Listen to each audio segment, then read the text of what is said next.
역사는 그 시대를 살아가는 사람들에 의해 만들어집니다. 때문에 한 인물의 삶을 찬찬히 살펴보는 일은 그 시대와 역사를 잇는 지름길이기도 합니다. 오늘 우리는 해상왕 장보고가 지닌 기상과 꿈을 살펴보고 그에 얽힌 몇 가지 의문을 풀어보려고 합니다. 1200년 전 장보고는 어떻게 바다를 제패했을까요? 또 그의 죽음과 출생은 왜 비밀에 쌓여 있을까요? 취재팀은 그 의문을 풀기 위해 장보고의 활동 무대였던 중국과 일본까지 취재 영역을 넓혔습니다. 장보고가 암살됐습니다. 알려진 대로 장보고는 청해진에 본부를 두고 막강한 군사력을 기반으로 중국과 일본에 이르는 해상권을 장악하고 일찍이 국제무역을 주도했던 걸출한 인물이었습니다. 그런 그가 갑작스럽게 암살된 까닭이 무엇인지 살피는 데서 추리의 실마리를 풀어보겠습니다.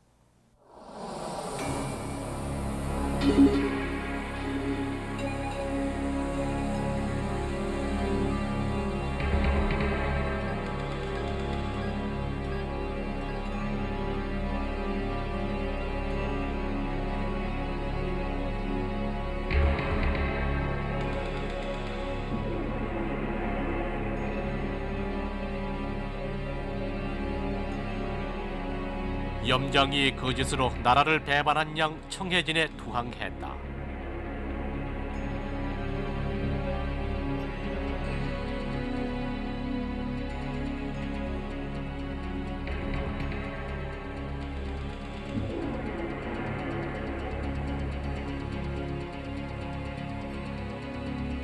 장보고는 원래 장사를 사랑하는 터라 아무 의심하는 바 없이 그를 맞았다.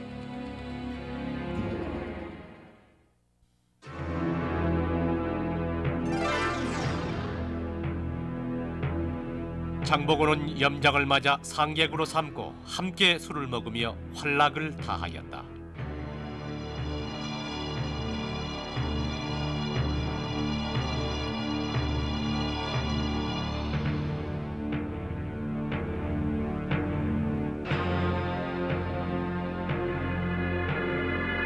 장보고가 취하자 염장은 그의 칼을 빼앗았다.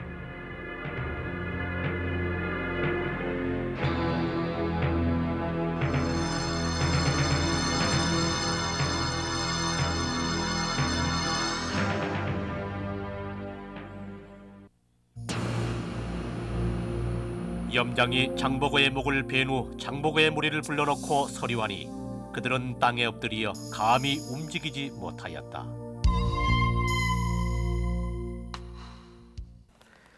장보고는 왜 암살됐을까요?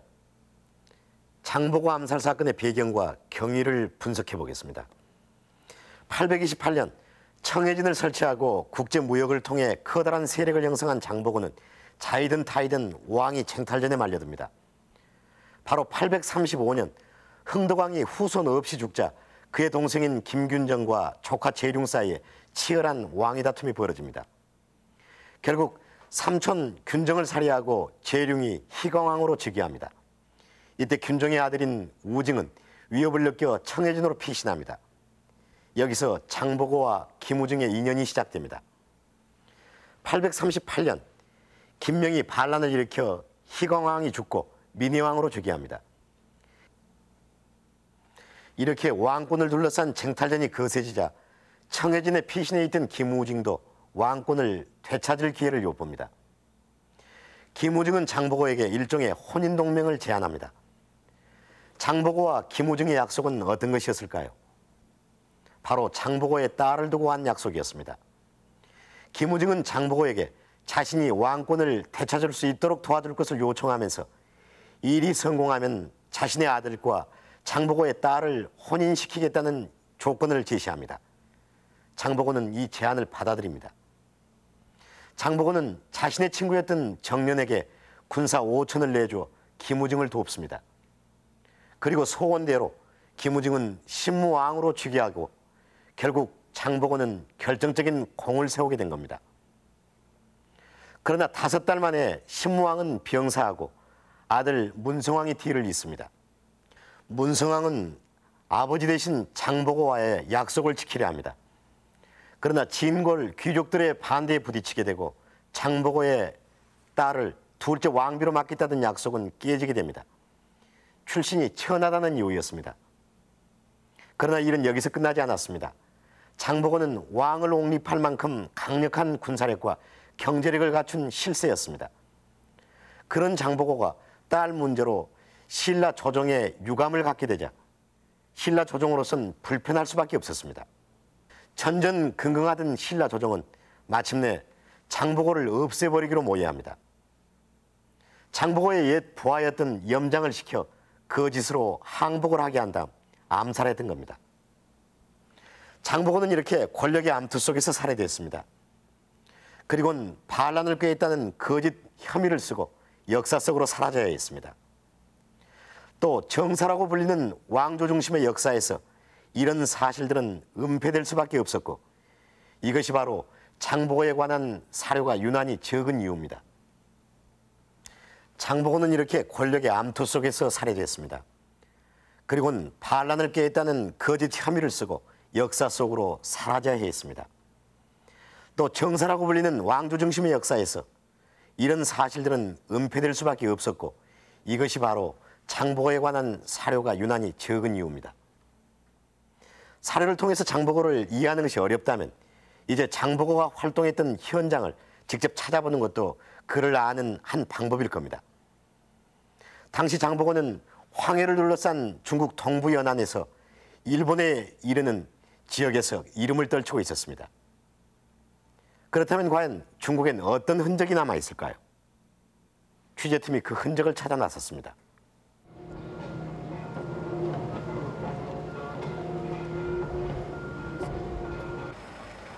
전라남도 완도에선 지난 5월 초부터 6월 16일까지 일정으로 장보고를 기념하는 축제가 열리고 있습니다.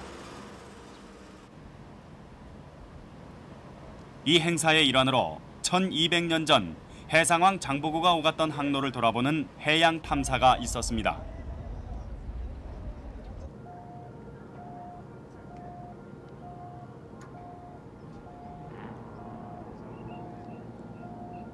취재팀도 지난 5월 15일 이 해양 탐사단의 일원으로 참가해 중국을 향해 출발했습니다. 완도를 출발한 장보고 무역항로 탐사선은 황해를 가로질러 항해를 시작했습니다. 그 옛날 장보고와 신라인 무역선단이 오가던 바로 그 항로였습니다.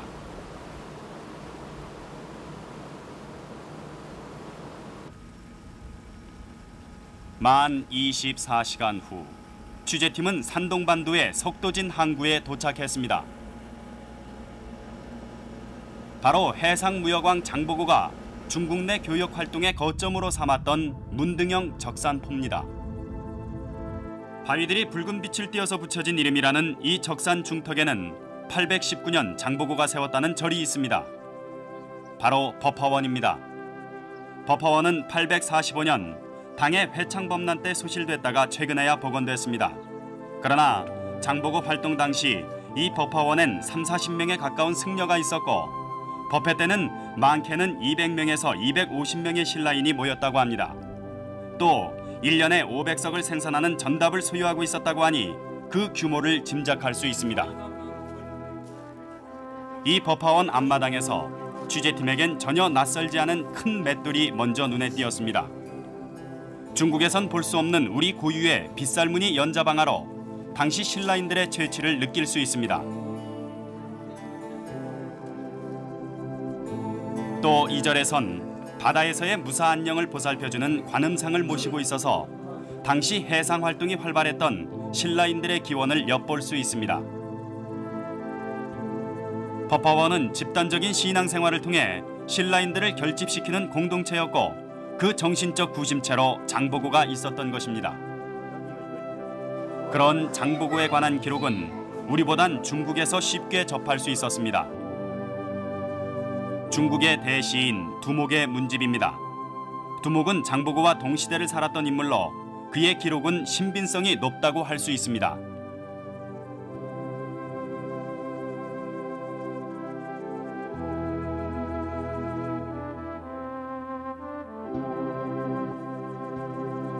장보고 전기는 중국의 정사에도 실려 있습니다.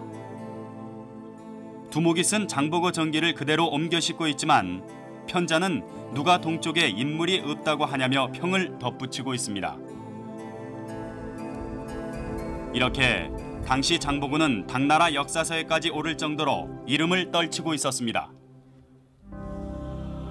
또 당나라에 옮겨와 살던 신라인들에겐 말할 나위가 없었습니다. 이곳 법화원 근처에도 신라방이 있었고 장보고는 그들을 기반으로 해서 세력을 형성해 갔습니다. 최근 우리의 장보고 연구는 일대 전환기를 맞고 있습니다. 그동안엔 문헌을 통한 기록 탐구의 범주에서 벗어나지 못했지만 중국과 수교가 되면서 현지 답사 등을 통해 새로운 사실들이 밝혀지고 있기 때문입니다.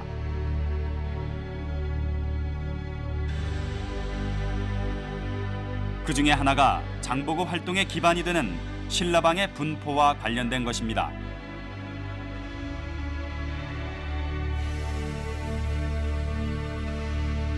지금까지 알려져 있던 것보다 훨씬 많은 그 밖의 지역에도 신라인 사회가 있었음이 밝혀졌습니다. 장보고 대사의 활동 영역은 이 지금 현재 절강성 능파를 중심으로 해서 절강성의 능파를 중심으로 한 하나의 큰 그런 이제 활동 영역이 있었고 거기에서 이제 지금의 대주 그 당시는 황암이라고 했습니다만은 지금의 대주를 중심으로 해서 많이 활동한 그러한 흔적을 우리가 찾아볼 수가 있습니다. 그리고 속일본 후기라는 역사책이 있습니다만은 그 기록에 보면은 지금의 홍콩과 가까이 인접해 있는 광동성 광주에 그 당시에 일본 사람이 한 50여 명 표류를 하고 있었는데 거기에 있던 신라 선원들이 즉 신라 무역 상인입니다만은 이 사람들이 데리고 일본으로 기환시켜 줬다고 하는 기록이 지금 남아 있습니다. 이렇게 보면은 장보고 대사 시대에 혹은 조금 뒤에까지 장보고 선단들이 활동한 범위라고 하는 것은 역시 남쪽으로는 지금의 홍콩 옆인 인근 그 광주로부터 북쪽은 역시 산동반도 일대까지 이르고 있다고 하는 그런 우리가 이제 결론을 얻을 수가 있겠습니다. 중국 현지의 장보고 흔적을 살펴봤습니다. 그리고 1200년의 시간을 거슬러 올라가 그의 위상을 다시 한번 확인했습니다. 그러나 여기서 한 가지 의문과 마주칩니다. 장보고의 출생에 대한 기록이 왜 전혀 없을까 하는 점입니다. 우리에 비해 비교적 장보고에 관한 흔적이나 사료가 많은 중국이나 일본에도 역시 그의 출생에 관한 기록은 없었습니다. 이렇듯 장보고의 출생은 아직 베일에 쌓여 있고 그래서 그의 출생 부분을 달리 해석하는 견해도 있습니다. 장보고는 과연 언제 어디서 태어났을까요? 해상왕 장보고, 어디에도 장보고의 출생에는 물음표가 달려 있습니다.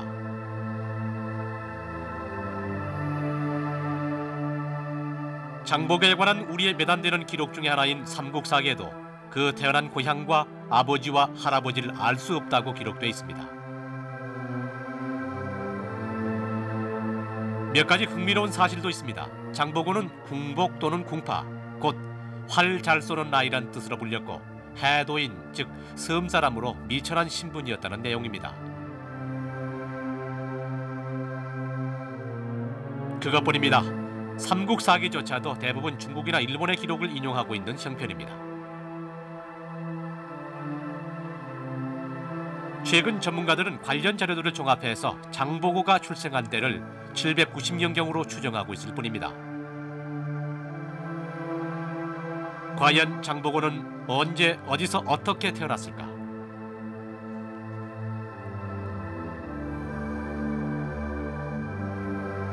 장보고가 활동하던 9세기 초 통일신라는 전성기가 끝나고 왕조 쇠퇴기로 접어들고 있었습니다.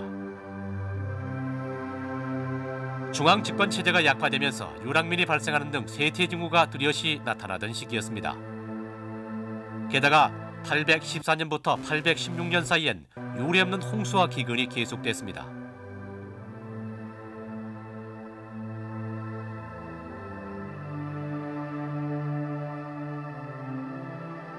더구나 골품제가 지배하는 철저한 계급사회로 당시 신라사회에선 당나라로 건너가는 불법 이민 행렬이 적지 않았다고 합니다.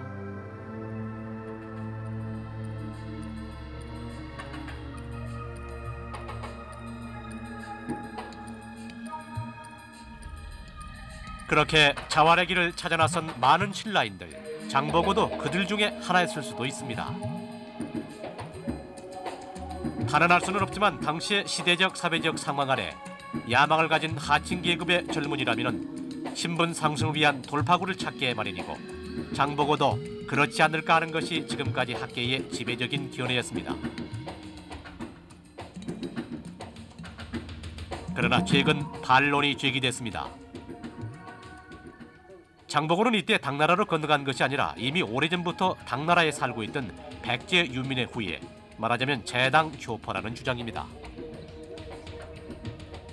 해상이라는 건 혼자서 운영되는 것이 아니고 집단 세력입니다. 해상 세력이라는 것도 하루아침에 1세대 이룩되는 것이 아니라 수백 년간의 전통이 있었을 적에 비로소 형성되는 세력이라고 생각합니다. 산동반도로부터 지금 홍콩 남쪽 광주까지 해안 중국 동해안 전역에 이 신라인들이 살면서 무역에 종사했었습니다. 그리고 일본 기록을 보면 장보고의 활동 기간은 13년간에 불과하지만 그 100년 전, 그리고 장보고가 죽은 후 100년 후, 그건 200년 동안에 이 신라인들이 무역을 했었습니다. 그들을 대당 신라인이라고 그랬습니다. 그런데 이 백제가 망하기 전에 또 백제인으로 또 돼 있고, 신라가 망한 후에는 또 고려인으로 또 기록에 나타납니다.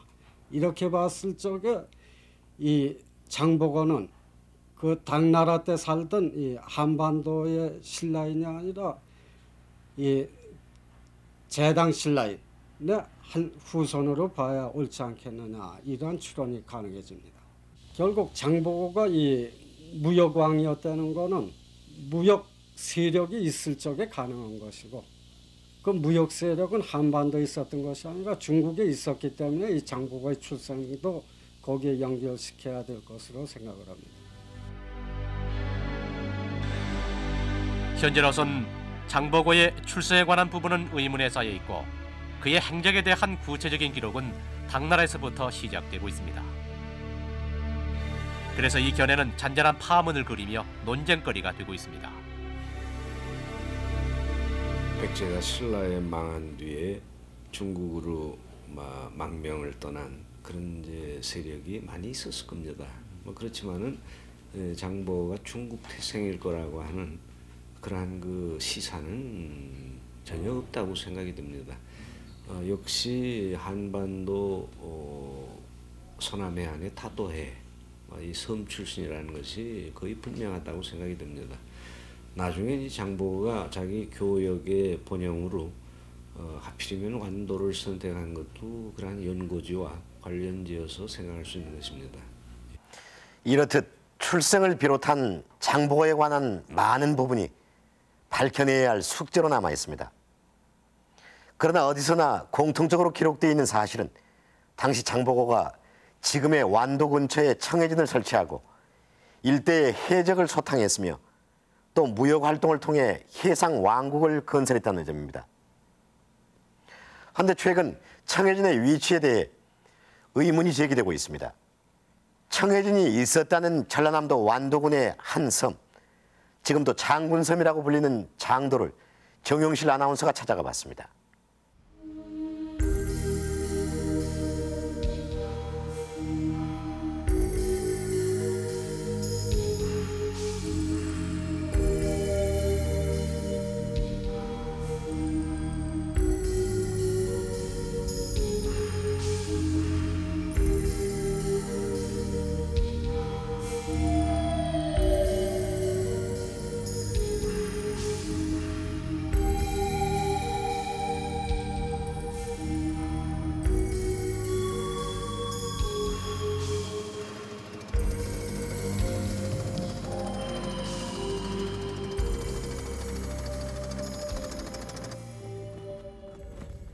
지금 이곳은 완도입니다. 그리고 저쪽으로 보이는 것은 장도입니다.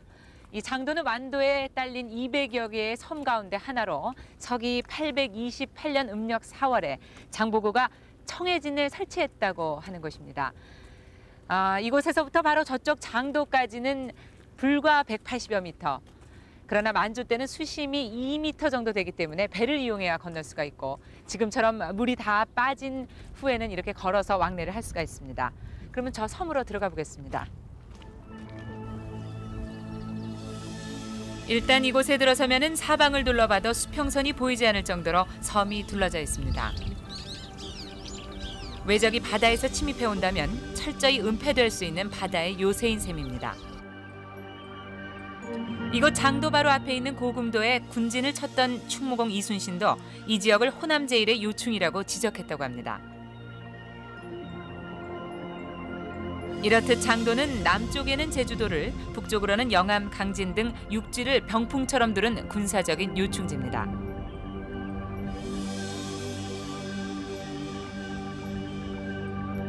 이 맷돌을 기억하십니까? 앞서 보셨듯이 중국 적산 법화원 앞마당에 있던 맷돌과 똑같은 모양입니다. 바로 이곳 장도에서 발견이 된 것입니다. 좀 가까이서 살펴보도록 하지요. 빗살 무늬의 문양이 참 독특한데요. 이것은 중국에서는 볼 수가 없는 우리나라의 독특한 문양입니다. 바로 이 맷돌이 있는 이곳이 장보고의 사당입니다. 이 사당을 비롯해서 장도섬 전체가 장보고의 유적지로 지정이 돼서 사적제 308호로 보호되고 있습니다. 또 한편으로는 지난 91년부터 유적 발굴 조사를 해왔고 이날 문화재관리국은 그 결과를 발표했습니다. 무엇보다 눈길을 끈 것은 인위적으로 구덩이를 파고 묻은 듯한 유물들이었습니다. 여기 있는 거 위에서 깨져서 이렇게 큰 항아리인데 들어간 거예요. 네. 입이 이 구연부가 그렇게 보이네. 여기 이만큼 있었을 거 아니에요. 깨지니까 이게 들어간 거예요. 흔치 않은 청동으로 만든 병과 세 발 달린 솥 등 제사 용구들로 이는 신라 사회에서 청해진이 차지했던 위치를 가늠하게 해주는 것들이었습니다.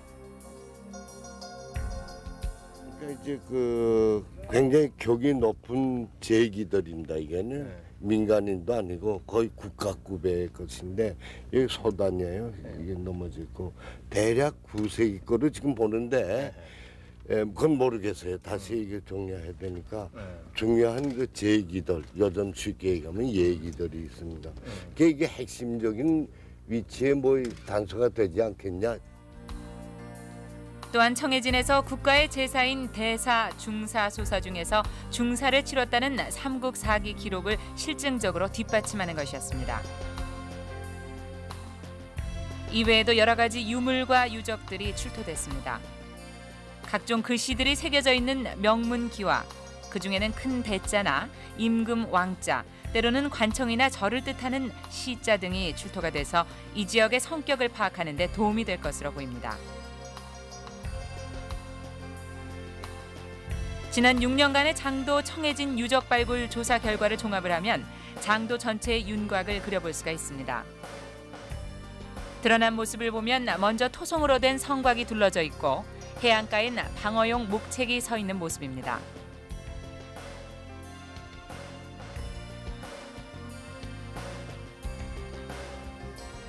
장도에서 발굴된 성곽은 흙으로 쌓은 토성입니다. 그 서북쪽으로 난 한 단면을 보면 마치 켜켜로 쌓은 시루떡을 보는 듯한 모습입니다. 흙과 돌을 다져 쌓는 판축 기법으로 우리나라의 독특한 축성 방법입니다.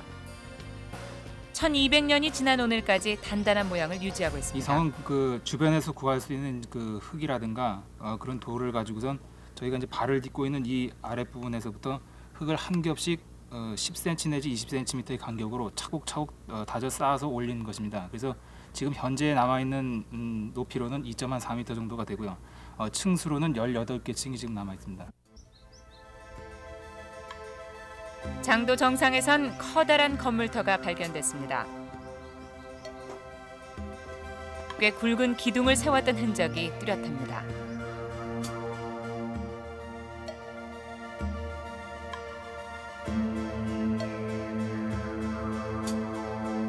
섬의 가장 높은 곳인 이곳에서라면 인근 남해안 일대와 해남 강진까지 훤히 조망할 수가 있었을 것입니다.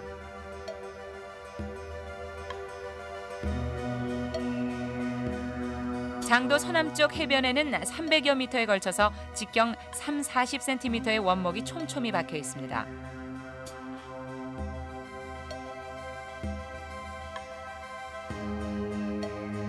이 원목들은 방사성 탄소 측정을 해본 결과 참나무와 소나무로 장보고 시대인 9세기경의 것으로 판정됐습니다.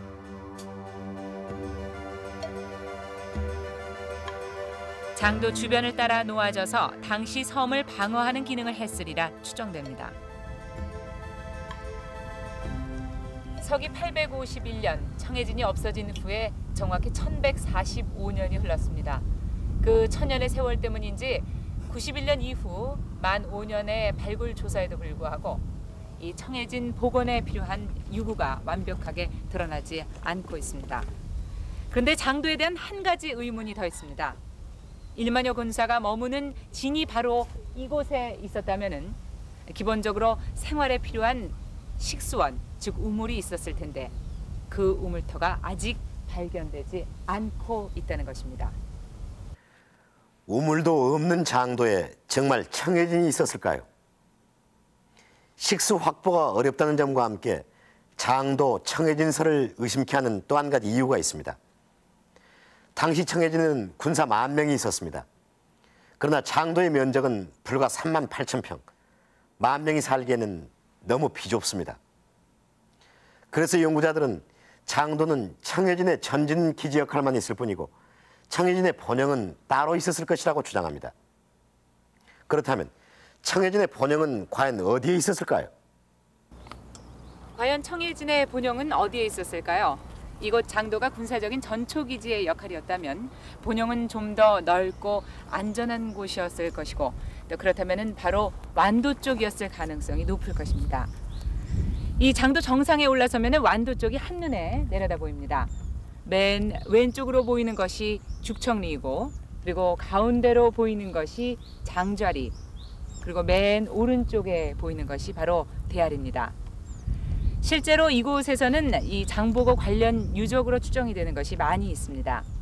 각 지역을 하나하나 살펴보면서 청해진 본영이 어디인지 가늠해 보겠습니다.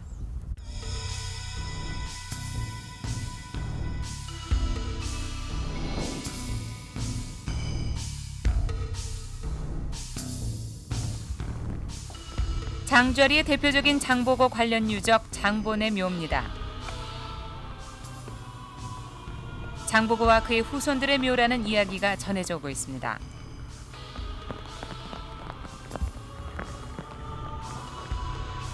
이 우물은 장도에서 300여 미터 떨어진 장좌리 해변에 위치하는 일만정입니다.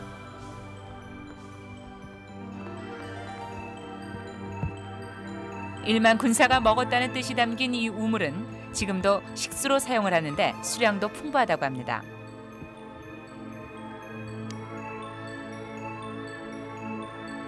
앞서 장본의 묘나 일만정 모두 장도가 바라다 보이는 곳에 위치해 있습니다.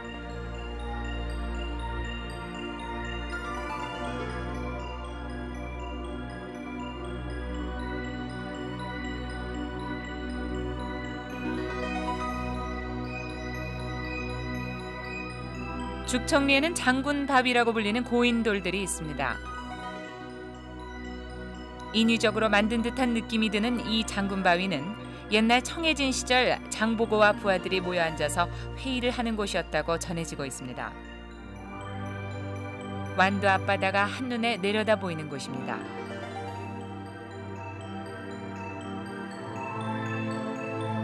죽청리의 한들, 3만 평 규모의 이곳은 완도에서 가장 넓은 평야입니다.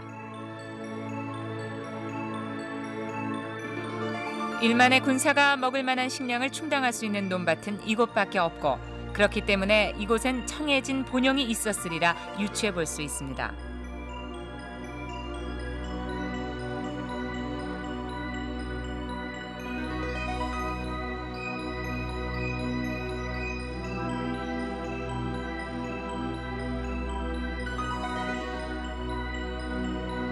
또 한 곳, 대아리의 대표적인 장보고 유적은 장터와 조산입니다. 인공산이란 의미로도 해석이 되는 조산 그 너머 장터엔 시장이 섰던 적이 없고 그래서 혹시 장보고의 성씨를 따서 만든 지명이 아닐까 하는 견해도 있습니다.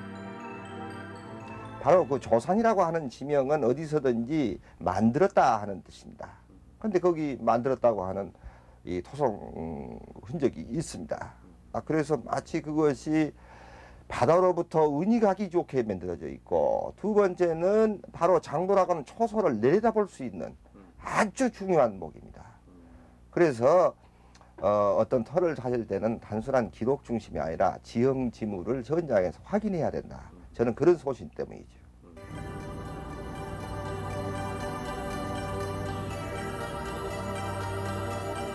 특히 바다 쪽에서 보면 그 안쪽이 전혀 보이지 않을 정도로 조산은 장터라는 넓은 공간을 훌륭하게 은폐시키는 역할을 한다는 것입니다.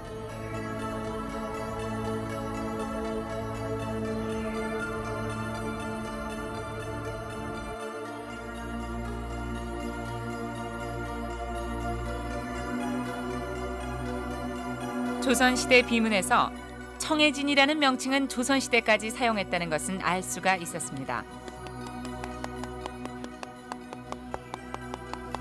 그러나 정작 청해진 본용의 위치는 어떤 기록에도 밝혀져 있지 않습니다.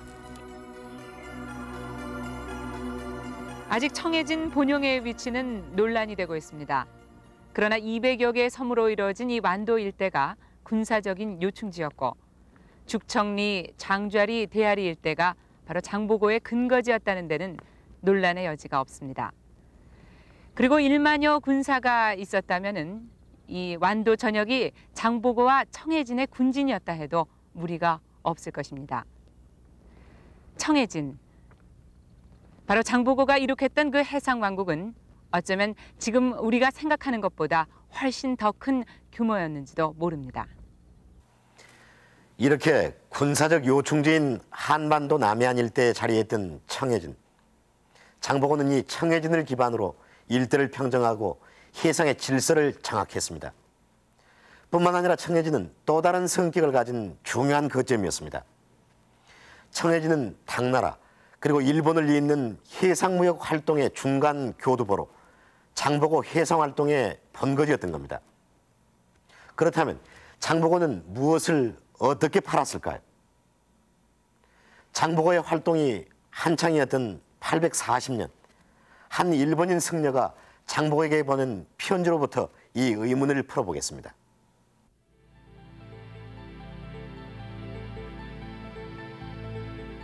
생전의 귀화를 직접 배운 적은 없으나 높으신 이름을 오래전에 들었기에 희망하는 마음이 더욱 깊어만 갑니다. 이 앤니는 대사의 은덕을 입었기에 삼과 우러러 배지 않을 수 없습니다. 언제 배울지 기약할 수 없으나 다만 대사에 대한 생각만이 날로 깊어집니다.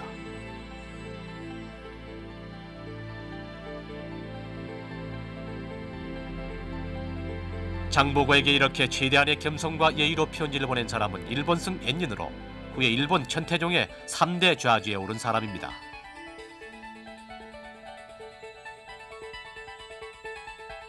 그가 당의 불교 유학을 와 머물렀던 838년에서 847년까지의 10년간 기록입니다. 한때 장보고가 세운 적산 법화원에 머문 적도 있는 앤닌의 여행기엔 신라인과 관련된 내용이 15%나 됩니다. 그렇기 때문에 우리에게 앤닌의 여행기는 장보고와 재당 신라인들의 당시 활동을 보여주는 유일하고도 중요한 자료입니다. 청해진을 설치하고 독자적인 세력을 확보한 장보고는 중국과 청해진 그리고 일본 3국을 잇는 활발한 무역 활동을 벌입니다. 장보고 선단은 앤닌이 일본으로 귀국할 때 60명이나 되는 신라인을 고용했듯이 무역 활동 한편으로는 승려, 유학생, 관료 등이 당나라를 왕래하는 데 갖가지 편의를 제공하는 일까지 벌입니다. 말하자면은 여객이나 운송 같은 서비스업에까지 손을 대고 있었던 셈입니다. 취재팀은 다시 장보고 선단의 대일본 무역의 관문이었던 후쿠오카의 하카다항에 도착했습니다.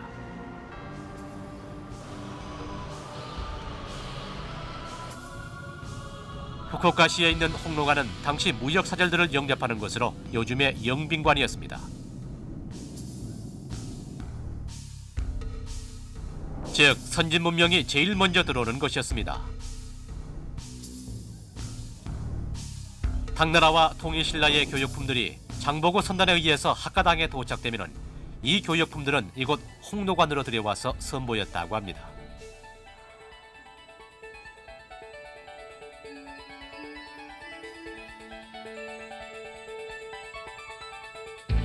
지금은 초성만 남아있는 태제부는 장보고와 신라인들이 교육을 하던 곳입니다.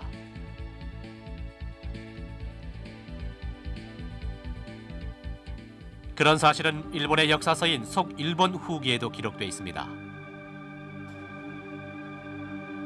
장보고가 당나라로부터 많은 상품을 태제부에 날라다 놓고 교관할 것을 요구했다. 말하자면 장보고 무역선단은 태제부를 통해 당나라와 일본 간의 중개 무역을 한 것입니다. 앞서의 홍로관 유적지에서 출토된 유물들을 보면은 당시 태제부를 통한 교육품들의 내용을 살펴볼 수 있습니다. 중국의 월주 도자기, 와당류에서 이슬람 토기 유리 제품 등 서구의 것까지로 바다를 통한 교육의 영역이 상당히 넓었음을 말해줍니다. このコール館にはですね、大体8世紀から11世紀の中国、それとお隣の韓国からの遺物が大量に運ばれてきています。それは日本と中国、それと韓国との、その当時の古代の交易を物語る品々なんですが、大体8000箱の点数にすれば約40万点ほどの資料が出ているわけですね。ここに展示されているのはそうですね。それと韓国の資料といいますのは、むしろそういう中国と日本、それと韓国と日本の貿易を支えてきた商人たち、これ私たちは白木商人と呼んでるんですが、その白木商人たちが日常的に使ってたものが大量に入ってきております。후쿠오카 근교에 있는 신사입니다. 이곳은 장보고에 대한 기록을 누구보다 많이 남긴 일본승 엔닌의 제자들이 세운 곳입니다. 엔닌은 제자들에게 신라 선신당을 만들도록 했습니다.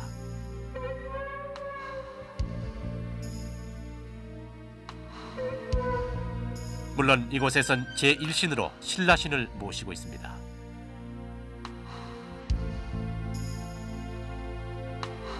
지금도 불교 구법 활동이나 항해에 신라신을 받들어 모시고 있는 것입니다. 당시 일본인들이 얼마나 신라인들에게 해상 활동을 의존했나 하는 일면을 볼 수 있습니다.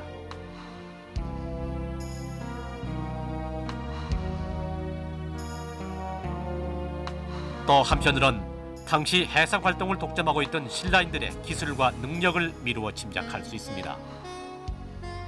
当时新罗水手的水平是很高的，这个很高的有个基础，就是他们在海上航行的这个次数相当频繁的，他不断的航行到中国唐朝，不断的航行到日本去，因此他的这条航线就是新罗到唐朝的航线，新罗到日本的航线，他是很熟悉的。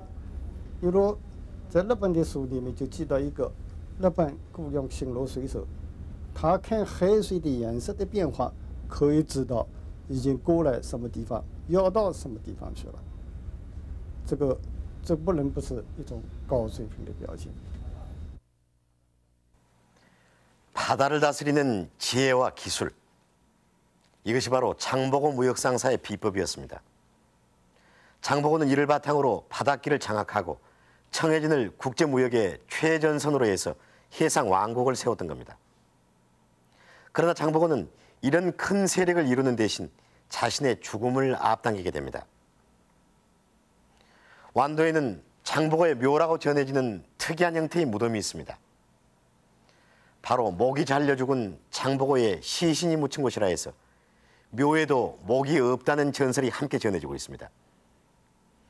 장보고가 신라 조정에 의해 암살된 후 851년 장보고의 해상왕국 청해진은 파진되고 청해진 사람들은 지금의 김제로 강제 이주됐다고 합니다. 이렇게 장보고의 꿈은 꽃을 피지 못한 채 깨지고 말았습니다. 신라사를 전공한 동국대 이기동 교수께 정리 부탁드리겠습니다. 신라 조정이 장보고를 암살했던 이유를 무엇이라고 보십니까? 예, 아시다시피 장보고는 군인으로서 또 해상무역업자로서 거의 그 기적에 가까운 그런 놀라운 성공을 거뒀습니다. 그래서 이 장보고가 갖고 있는 경제력, 군사력 이것은 신라 왕을 능가하는 그러한 그 형편이었습니다. 이런 데서 그 군신 관계의 어떤 그 균형 이것이 깨졌다고 할까요? 그렇게 생각할 수가 있고 신라 조정에서는 장보고를 매우 두려운 그러한 세력으로 생각했던 것 같습니다. 실은 장보고는 신라 왕권의 안정화에 엄청난 기여를 했습니다만 그 당시 신라 조정은 장보고를 용납할 만한 그러한 그 정치적 아량이 없었고 또 여러 가지 그 자료를 가지고 볼 때 그 지배층들의 어떤 그 병리 현상이라고 할까 그런 것이 있었던 것입니다. 그런 점에서 보면은 장보고는 그러니까 좀 더 좋은 시대에 살았다면은 이렇게 제거된다거나 그런 일은 없었겠죠. 장보고의 죽음이 우리 역사에서 지니는 의미는 무엇이라고 보십니까? 예, 그건 매우 중요한 질문인데요. 이 장보고의 몰락으로 한참 일어나던 그 신라 사람들의 해외 발전, 모험심 이것이 사그라든 게 사실입니다. 그래서 그 후에 고려 시대, 조선 시대 1000년을 거치면서 이 장보고의 위대한 유산 이것이 그만 가라앉게 된 것이죠. 그래서 결국 이것은 한국사의 아주 큰 불행인데요. 이 장보고는 그 농업 일변도의 가난한 사회에서 부를 창조할 수 있는 것은 이 해상 진출, 대외 교역이라고 하는 것을 일찍부터 깨달은 선각자입니다. 그러한 그 위대한 전통이 한국사에서 사그라든 것은 아주 우리가 크게 반성할 만한 그러한 대목이라고 생각이 됩니다. 네, 말씀 감사합니다. 오늘 우리는 여러 기록과 발자취를 통해 1200년 전에 바다를 개척한 장보고의 기상과 꿈을 들춰보았습니다. 그러나 너무 오랫동안 역사에 묻혀 있었던 만큼 새롭게 밝혀내야 할 사실이 적지 않다는 것도 알았습니다. 해상왕 장보고의 꿈, 바로 오늘을 사는 우리들이 이뤄내야 할 꿈이 아닐까요? 역사출이 여기서 마칩니다.